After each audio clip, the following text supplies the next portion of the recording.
గురించి ఒకసారి మాట్లాడదాం సార్. ఇప్పుడు ఈయన అధికార ప్రతినిధి అన్నాడు కదా, ఎంత అఫీషియలా అనఫీషియల్ అధికార ప్రతినిధి నాకైతే తెలియదు. కానీ ఇప్పుడు డాక్టర్ గారు ఒక మాట అన్నారంట, ఏది వయసు అయిపోతుంది నాగబాబుకి, ముసలోళ్ళు అవుతున్నాడేమో, 4 అడుగులు వేయలేడని ఒక మాట అన్నాడంట.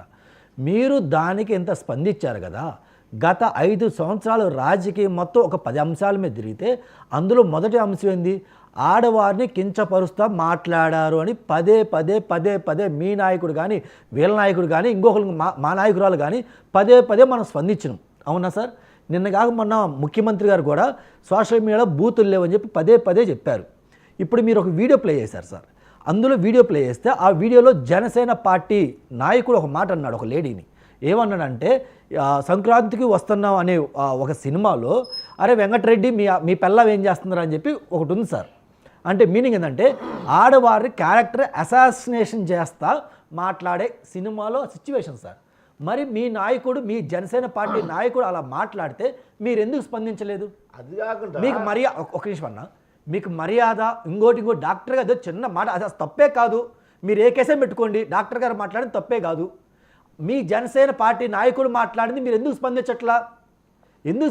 వైసీపీ వాళ్ళ మీద, కాంగ్రెస్ వాళ్ళు మీరు కేసులు పెడతారు కదా. ఇప్పుడు మీరు ఈ జనసేన పార్టీ నాయకుడు మాట్లాడే మాటలు మీరు యాక్సెప్ట్ చేస్తున్నారా? ఫస్ట్ నువ్వు బుద్ధి ఉంటే దాని మీద స్పందించాలి కదా. మహిళ అవయవాల గురించి మాట్లాడతాడు, దాని మీద స్పందించాలి కదా నువ్వు. అసలు కనీసం ఆ క్యారెక్టర్ మీద అరెస్ట్ చేయొచ్చా? ఇండైరెక్ట్గా ఏం బ్లేమ్ చేస్తున్నాడు?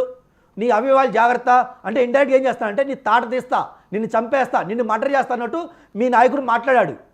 మరి దాని మీద ఫస్ట్ నువ్వు స్పందించాలి. ఏమని స్పందించాలి? సీని గారు సారీ అని మా నాయకుడు తప్పుగా మాట్లాడారు, మా నాయకుడు మాట్లాడేది కూడా తప్పు ఉందని అని చెప్పి మీరు ఫస్ట్ చెప్పాలి. చెప్పిన తర్వాత అప్పుడు డాక్టర్ గారును, నన్ను, మా వైసీపీ సోదరులను అనాలి. మీరు మీ ముడ్డానికి ఉన్న నల్లదనాన్ని, మీ గురికించ సామెత మీరు చూసుకోకుండా మీరు పక్క వాళ్ళు ఎందుకు పడతారు? ఇంకా పోతే వర్మ గారి చరిత్ర మీకు కానీ, టీడీపీ వాళ్ళకి కానీ ఇంకొకరికి తెలుసా సార్? అన్న 2014లో బీజేపీ, టీడీపీ, జనసేన పోటీ చేసి నిలబెట్టిన అభ్యర్థికి ఎన్ని ఓట్లు వచ్చాయంటే పట్టుమని 15,000 ఓట్లు ఇచ్చినాయి. 15,000 వచ్చినాయి 2014. మీ దగ్గర ఫోన్ ఉంటే గూగుల్ చేసుకోండి ఒకసారి. వైసీపీ అభ్యర్థికి 50,000 ఓట్లు ఇచ్చినాయి. కానీ వర్మ గారు ఇండిపెండెంట్గా ఏ సింబల్ లేకుండా పోటీ చేస్తే ఆయన సుమారు 95,000 ఓట్లు వచ్చినాయి. అంటే ఎవరి క్రెడిబిలిటీ ఉన్నట్టు?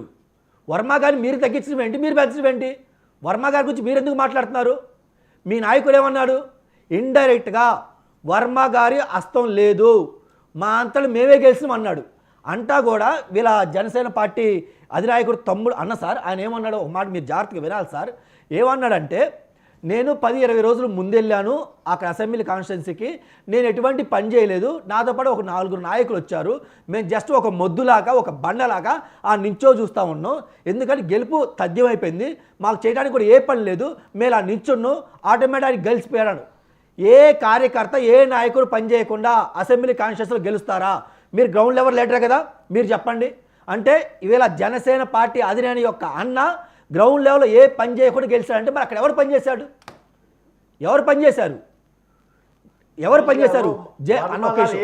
పవన్ కళ్యాణ్ గారు కూడా అసెంబ్లీకి 1-2 సంవత్సరాల ముందు అక్కడ వెళ్ళి నేను పోటీ చేస్తా అని చెప్పలా. ఐ థింక్ 3-4 నెలల ముందే నేను అక్కడి నుంచి పోటీ చేస్తా అన్నాను. సరే, అది మీరు ఏ సభ పెట్టుకున్నారు? జనసేన ఆవిర్భావ సభ పెట్టుకున్నారు, నో ప్రాబ్లం. జన సైనికులు ఉత్తేజపరచడానికి మీరు జన సైనికులు పొగడండి, తప్పులేదు. మీ అధినాయకుడు జన సైనికులను పొగిడాడు, వాళ్ళు ఉత్తేజించడానికి 4 మాట్లాడినాడు, దానికి ఏ పార్టీ లేవనరు. కానీ శుభకార్యానికి వెళ్ళేటప్పుడు సంఖలో పిల్లిని తీసుకెళ్తారు చూసినవా? అలా మీ అధినాయకుడి యొక్క తమ్ముడు బ్రదర్ అవసరమా? ఆయన ఇండైరెక్ట్గా మాట్లాడుకోండి. జన సైకిల్ను పొడవండి. ప్రతిసారి టీడీపీ వాళ్ళను, వైసీపీ వాళ్ళని ఇంకొకళ్ళని తిట్టమనో లేదా పొడమే పెంచట్లా. మీ నాయకులు పొగుడుకోవాలి, మీ కార్యకర్తలు పొగుడుకోవాలి, క్రెడిట్ మీ వాళ్ళకి ఇవ్వాలి. కానీ పక్కన వాళ్ళని బ్లేమ్ చేయకూడదు, అది మేము గుర్తుంచుకోండి.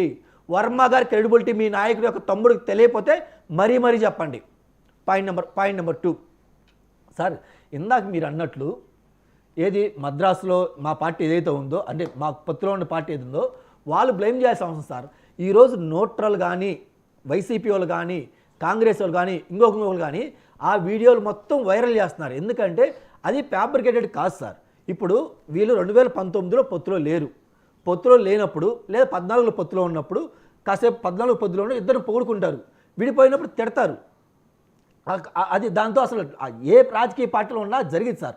దాన్ని మనం రాజకీయ కోణంలో చూసి పక్కనే, కానీ అంతకంటే దారుణమైన మాటలు ఈ నాయకులు మాట్లాడారు. ఆ వీడియోలు కూడా మీ దగ్గర ఉంటే ప్లే చేయించమని చెప్పండి సార్. ఏం చెప్తున్నాడు? ఇప్పుడు దేశభక్తి వచ్చిందా అంటే నిద్రపోక ముందేమో దేశభక్తి ఉంటుంది, సారీ నిద్రపోక ముందేమో దేశభక్తి ఉండదు, నిద్రపోయి లేచిన తర్వాత మీ నాయకుడు దేశభక్తి ఉంటుందా? ఏమన్నారు? థియేటర్లో సాంగ్ ప్లే చేస్తుంటే, ఏది మన నేషనల్ యాంథమ్ ప్లే చేస్తుంటే ఆయనకి ఇబ్బందికరం ఉందంట. దాంట్లో ఇబ్బంది ఏముందండి సార్? ఆగండి, ఆయన మాట్లాడింది చూద్దాం. చెప్పండి సార్. సినిమా థియేటర్లలో జాతీయ గీతం పెడితే అందరూ లేచి ఉంచకపోతే దేశ ద్రోహుల కింద అంటే నాకు నచ్చలేదు అమ్మా. ఈ దేశాన్ని అందరూ కన్వీనియంట్గా చేశారు, నాకు అది విసుగు. అలాగే జాతీయ గీతం దేశభక్తి ప్రదర్శించిన ప్రదర్శనగా సినిమా థియేటర్లు, మీరందరూ సినిమా థియేటర్కి వెళ్ళి పూలు చల్లుదామని వెళ్తున్నప్పుడు దేశభక్తి పాట వినిపిస్తే నన్ను ఇబ్బందికరమైన పరిస్థితుల్లో పెడుతున్నాను. నేను వచ్చింది నాకు నచ్చిన సినిమాని చూడటానికో లేదా నా వినోదం కోసం, నా అక్క చెల్లెలతో, నా కుటుంబంతో, నా స్నేహితులతో వచ్చి సరదాగా అనడానికి, అది నా దేశభక్తి ప్రదర్శించే పరీక్షలాగా అయిపోతే నాకు ఎట్లా? నాకు ఇదే అనిపించింది. తప్పేమండి? ఇప్పుడు సార్ వాస్తవానికి యువతరం కానీ ఇప్పుడు వస్తున్న జనరేషన్ కానీ దేశభక్తి కానీ ఆఖరికి ఇక్కడ జనసేన పార్టీ అధికార ప్రతినిధి కూడా సారే జహా సచ్చా చూడకుండా చదవమని చెప్పండి సార్. ఆయనకి చూడకుండా ఆయన చదవమని చెప్పండి. లేదు, జనాల్లో మీరని కాదు, నేను కూడా నాకు రాదు, ఎందుకంటే జనాలు మర్చిపోతున్నాం. అలాంటిది గవర్నమెంట్, అది ఏ గవర్నమెంట్, ఎన్డీఏ గవర్నమెంట్ కానీ యూపీఏ గవర్నమెంట్ ఏదైనా సరే అది కూడా తీసుకొస్తే బెటర్ ఏముందని చెప్పి పెట్టారు. దాంట్లో తప్పే ఉంది. ఇంకపోతే రాముడు గురించి వీలే నాయకుడు ఒక మాట మాట్లాడారు సార్. ఏమని మాట్లాడి, ఈ రోజు వాళ్ళ నాన్నగారు ఒకవేళ ఈయనకి బాగలేనప్పుడు, జ్వరం వచ్చినప్పుడు, ఇంకో సంథింగ్ జరిగినప్పుడు చెవులు వచ్చి జై శ్రీరామ్ జై శ్రీరామ్ అంటే ఈయనకు నయమైందంట. మరి అంతకుముందు ఈయన ఇదే జనసేన పార్టీ అధ్యక్షుడు ఏం చెప్పాడండి? మా నాన్నగారు అసలు ఏ దేవుడిని పూజించడు, మా తల్లిగారు పొరపాటున దీపారాధన చేస్తే వెళ్ళి సిగరెట్ ఇలా వెలిగించుకుంటున్నా కూడా మీ నాయకుడు చెప్పాడు కదా. రాజకీయ విమర్శలు మేము మాట్లాడలేదండి. ఇక్కడ రెండు హిందుత్వం గురించి మాట్లాడుతున్నాం, అలాగే దేశభక్తి గురించి మాట్లాడుతున్నాం. ఎందుకని మీరు అప్పుడు ఒక మాట ఇప్పుడు ఒక మాట చెప్పాల్సింది? దేశభక్తి ఎప్పుడున్నా ఒకేలాగా ఉండాలి. ఎందుకు? మన పాకిస్తాన్, ఆఫ్ఘనిస్తానో లేదంటే కజకిస్తాన్ ఇంకో దేశం కాదు కదా. మన భారతీయులు భారతదేశంలో పుట్టినాం, భారతదేశంలో పోతాం, మనకు భయపడితే ఉండాలి. ఎందుకని? నిద్రపోక ముందు ఒక మాట, నిద్రపోయిన తర్వాత మాట. అలాగే భక్తి అప్పుడు ఒక మాట ఇప్పుడు ఒక, ఎందుకు ఇలా కాంట్రాక్షన్? ఎందుకు ఇలా తప్పుడు మాటలు? ఎందుకు? అది కరెక్ట్ కాదు కదా.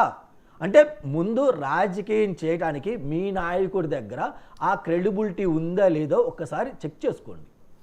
రైట్, ఒకసారి చెక్ చేసుకోండి. వైసీపీ సురేష్ గారు, పసుపులేటి సురేష్ గారు మాట్లాడతారు. సురేష్ గారు, ఇవన్నీ మీకు ఎందుకులే కానీ మీ పార్టీలో సంగతి మాట్లాడదాం.